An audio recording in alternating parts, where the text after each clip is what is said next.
Olá, você já ouviu falar na volta de Jesus? Um pouco antes de Jesus voltar, nós teríamos sinais, que são chamados sinais dos tempos ou sinais da volta de Cristo. Esses sinais estariam presentes no mundo social, no mundo natural e no mundo religioso.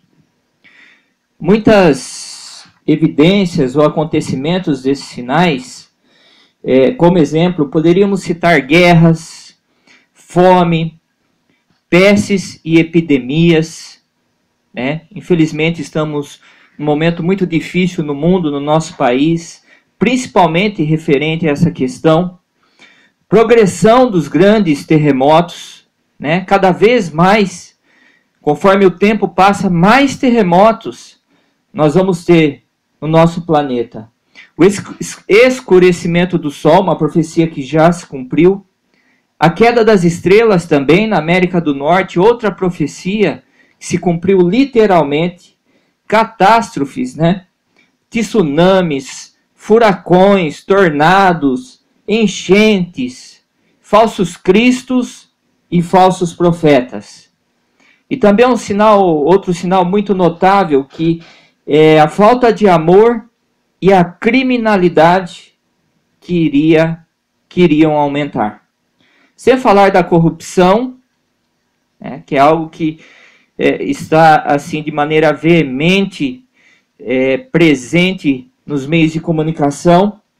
Os filhos desobedientes aos pais, angústia, né, depressão, ansiedade, estresse. As pessoas estão estressadas no mundo de hoje. Precisa tomar muito cuidado com as pessoas, com o que fala, com o que faz, né? A maneira com que se comporta também diante delas, porque as pessoas estão muito estressadas.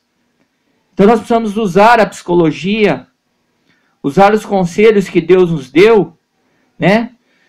Praticar o domínio próprio e pagar o mal com o bem. Eu acho que isso é o mais importante, né? A gente poder realizar essa obra para que as pessoas ainda enxerguem, para que elas vejam que, apesar de estarmos em um mundo mau e de pecado, o bem habita nesse mundo, né? Jesus quer habitar no coração dessas pessoas. E também o sinal definitivo, que é o nosso enfoque de hoje, que é a pregação do Evangelho. Então muitos têm clamado a volta de Jesus. Ah, Senhor Jesus, volta e olha para o mundo. Ah, Senhor Jesus, vem nos buscar, nós estamos aqui preparados para recebê-los. Mas a pergunta para essa classe de pessoas hoje é: o que vocês estão fazendo para apressar a volta de Jesus, para que realmente ele volte? O Evangelho já foi pregado a todo mundo. Queridos, hoje nós vamos ler aqui na Palavra de Deus, eu e você, nós dois. Você pode ler no seu aplicativo e na sua Bíblia, e eu vou ler aqui na minha. Uma profecia do livro de Ezequiel. Ezequiel foi um grande profeta, foi um profeta maior na Bíblia, que encontra-se no capítulo 3, a partir do verso 17 ao verso 21. São 5 versinhos só que nós vamos ler. Mas infelizmente, quando nós lemos esse trecho da palavra de Deus, as pessoas ficam chocadas, ou elas ficam com medo. Eu quero desejar de antemão avisar a você que está me ouvindo aí, que não é para você ter medo. Tá? Os filhos de Deus não precisam ter medo. Os filhos de Deus só precisam reconhecer a soberania de Deus na vida deles. Então, quando Deus diz essas palavras aqui no livro do profeta Ezequiel, ele está falando com você e comigo por amor. Amor que emana do trono de graça dele. Deus não quer que a gente fique temeroso diante dos acontecimentos de hoje e dos conselhos que ele tem para cada um de nós.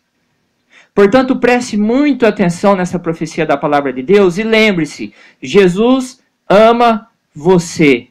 Jesus ama a sua família. E Ele quer salvar a todos vocês. Portanto, eu vou ler aqui, livro do profeta Ezequiel, capítulo 3, estou repetindo, dos versos 17 ao verso 21. A palavra de Deus diz o seguinte: Filho do homem. Observe que o profeta é chamado filho do homem. Ele recebe uma revelação do Senhor que não é para ele, não é só para ele. É para as pessoas que estão ao lado dele também, é para ele anunciar. Então o profeta recebe a revelação e transmite a revelação. É assim que o evangelho de Deus é pregado. Se não houver essa comunicação, essa reflexão, como é que as pessoas vão ouvir falar da palavra de Deus? Se você não entende um trecho da palavra de Deus, como é que você vai entender se uma pessoa que tem uma maior luz que você procura te explicar e naquele momento você a rejeita? Então precisa haver sempre pessoas que vão explicar a nós aquilo que nós não sabemos. E tudo isso é bem-vindo. Eu disse que eu ia ler aqui e acabei dando uma pausa, mas aqui é o seguinte, nós não temos teleprompter. Teleprompter é aquele vídeo que fica assim na frente da pessoa e que a pessoa ela vai lendo ali, tudo que está escrito ali e vai repetindo. Né? Que nem um papagaio. Desculpe, mas teleprompter, ele tem ali a sua função adequada no seu momento adequado. Por exemplo, Bonner lá no Jornal Nacional, ele usa teleprompter. Ele precisa falar quase 1 hora. Ele não pode errar uma informação, um número. Mas aqui nós falamos ao vivo mesmo, ao vivo e a cores. E Deus fala conosco por meio da sua palavra, comigo e com você hoje. E aqui, então a partir do verso 17, Filho do homem, eu te dei por atalaia sobre a casa de Israel. Da minha boca ouvirás a palavra e os avisarás da minha parte. Quando eu disser ao perverso, certamente morrerás, e tu não o avisares e nada disseres para o advertir do seu mau caminho, para lhe salvar a vida, esse perverso morrerá na sua iniquidade. O que é iniquidade? É o pecado consumado.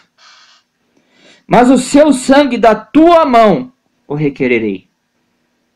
Deus está falando para nós, para mim e para você, que o sangue dessas pessoas será requerido de nossas mãos, se não falarmos a elas aquilo que temos recebido. Verso 19. Mas se avisares o perverso e ele não se converter da sua maldade e do seu caminho perverso, ele morrerá na sua iniquidade. Mas tu salvaste a tua alma. Verso 20. Também quando o justo se desviar da sua justiça e fizer maldade, e eu puser diante dele um tropeço, ele morrerá. Visto que não o avisaste, no seu pecado morrerá, e suas justiças que praticara não serão lembradas. Mas o seu sangue da tua mão o requererei. Verso 21. No entanto, se tu avisares o justo, para que não peque, e ele não pecar, certamente viverá, porque foi avisado, e tu salvaste a tua alma. Olha, o programa Procure e Ache, ele é um programa interdenominacional. Para nós aqui, é de menos importância a sua denominação ou a sua crença. Você vai onde você achar que você é melhor recebido, você vai aonde você achar que você se sente melhor ou tem melhor conhecimento.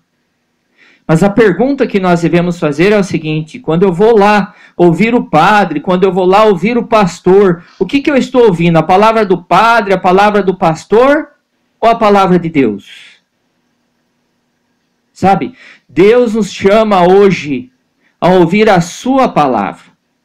É claro que nós vamos à igreja para ouvir a palavra de Deus. Se você vai a uma igreja, você escuta o pastor, você escuta o padre, aquilo que você está ouvindo não é a palavra de Deus, então o que você está ouvindo?